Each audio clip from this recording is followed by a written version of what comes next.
guys, and welcome back to the next car review, and I bring you a German track monster.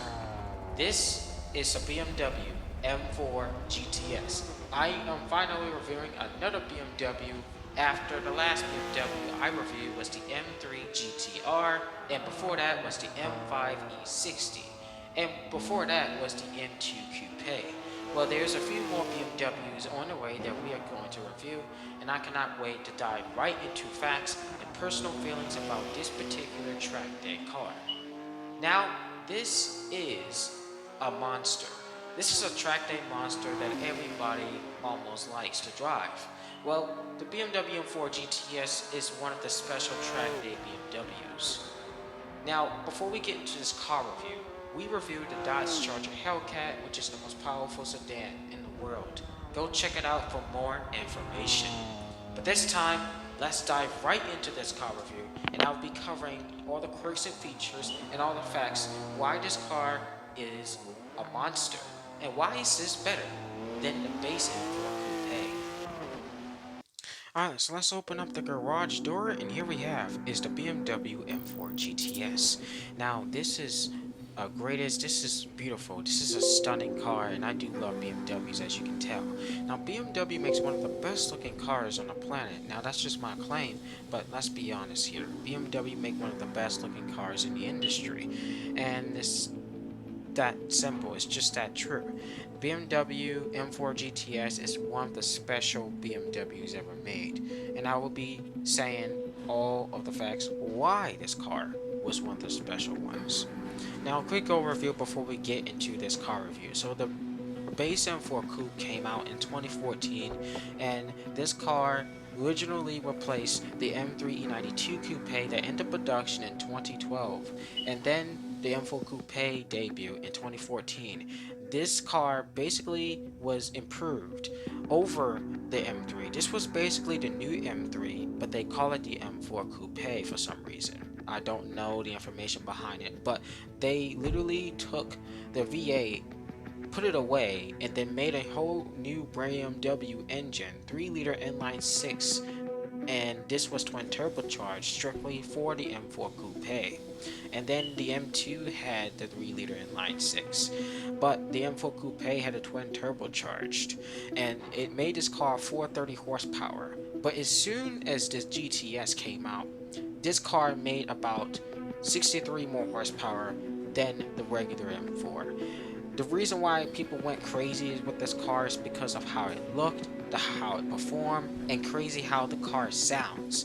Now, they definitely approved the M4 GTS, but they only approved it just for track purposes and the road as well. But if you're thinking about buying the GTS, you might want to look it out because the price is even higher than a base M4, as you expect, because it's a track car and it has track performance and track parts and oriented stuff that they gave it. BMW introduced a concept version of this car in August 2015. A year later, they introduced a production version of this car, which was track-focused version of the regular M4, and they only made 700 units of these. And this car had the same 3-liter inline 6 twin turbocharged as the normal M4. This car has 493 horsepower, and it can rev up to 6,250 RPM, and it can do 443 pound-feet of torque, and is largely due to the water injection system that is the first to be used on a production automobile in almost 20 years. In addition to the increased power, the M4 GTS is 60 pounds lighter than regular M4 with a dual clutch transmission, which makes this car weigh down to 3,494 pounds. That makes this car accelerate even faster from 0 to 60 to 3.8 seconds, and it can reach to a blistering top speed of 190 miles per hour or 305 kilometers an hour.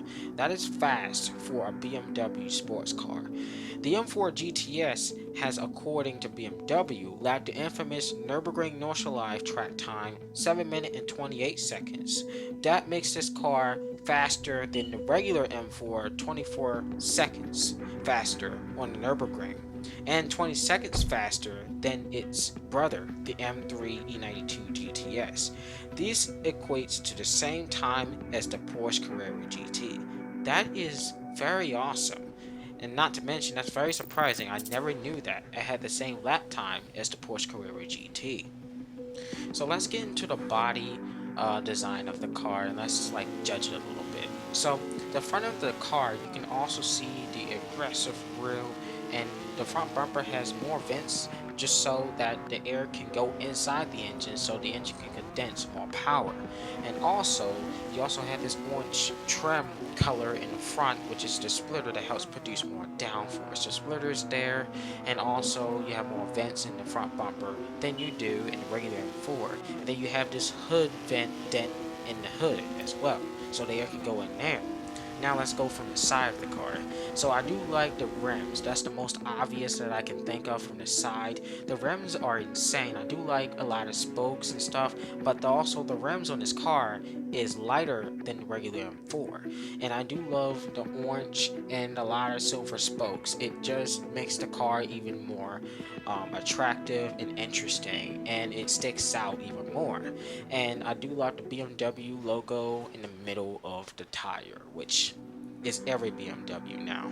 And then when you go to the back, you can see, the tail lights in the back. So the one thing you may not notice is that when the headlights or when the tail lights are off, the tail lights may look the same as the regular M4, but if you turn the car on and turn the day running lights on, the M4 GTS tail lights are much different than regular M4. So as you can tell, the M4 GTS has dotted taillight design, while the M4 Coupe has line taillight design. I do love the M4 GTS taillight design. That is much more of an improvement, and that's just the styling, period. Everything about this car styling is better than the regular M4 Coupe, and it's just that simple. The car sounds even more insane. Even the titanium exhaust is different. This car has a Alcoprovic titanium exhaust, which makes this car sound even more insane and very awesome. I love the pops and the crackles that this car makes when you lift off the throttle or when you rev it when the valves are open. That is a very insane. I do like it better when the valves are closed, because you do get the full sound quality with the pops and the crackles, thanks to the water injection system, and also which helps the turbo produce more power to, make a huge difference. This car is good, really raspy and hard. There are hard, fast crackles when you lift off suddenly. It's fizzy and loud and also cool.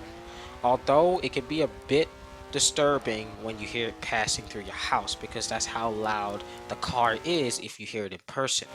After a while, you do become aware that all the noise is coming from the back end of the car, not the front, and precious little induction howl, which is what made the last GTS and before that, with its carbon air box, so special.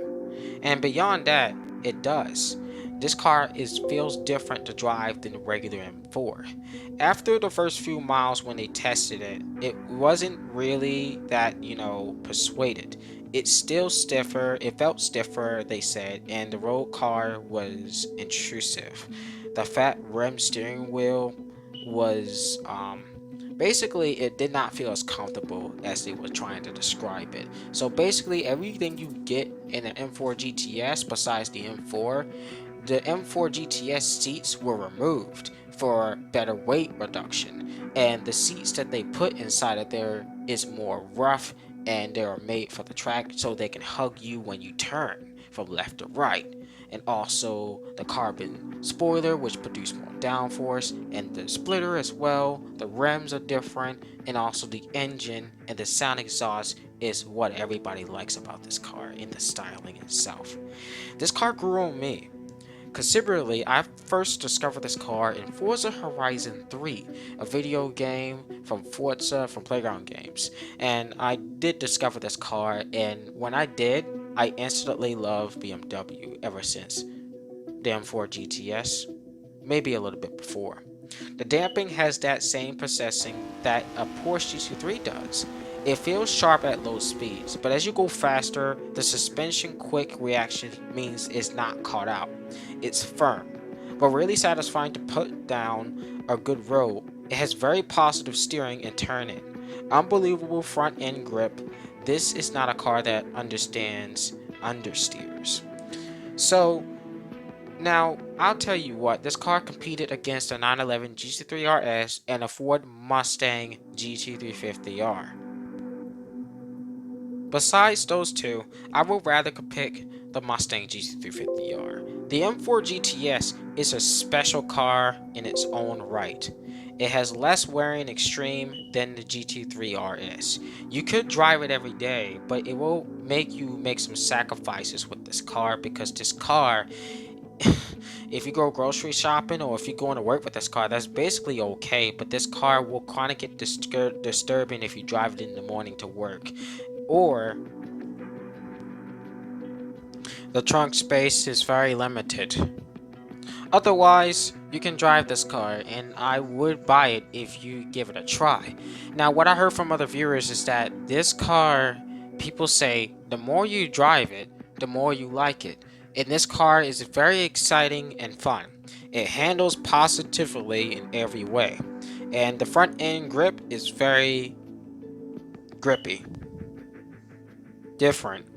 Maybe even different enough to justify the price of this beast.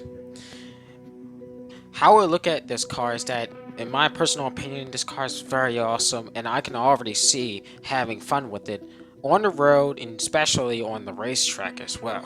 This car is very exciting and fun, and it's very impressive on the road, and the performance and handling is what really shows the most. And the car's sound is what we're about to get to right now.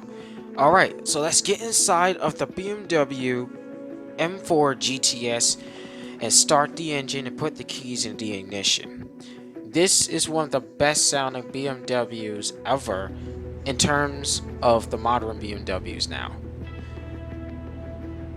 This sounds awesome. Take a listen. Let me know what you think.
What an outstanding BMW that this car makes. I hope you guys really enjoyed this car review. If you did, make sure to like and subscribe.